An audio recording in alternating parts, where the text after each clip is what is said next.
આજે મારો બર્થડે હોવાથી હું મારા પપ્પાની જોડે સેવામાં જોડાયો છું.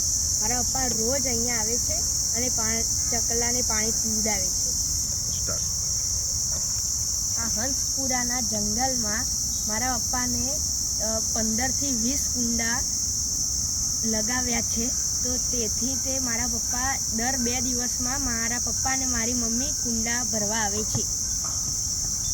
તો તમે પણ તમારા ઘરની આજુબાજુના જંગલમાં કે એરિયામાં પાણીને આવી રીતે કુંડા લગાવીને એમાં પાણી ભરી શકો છો.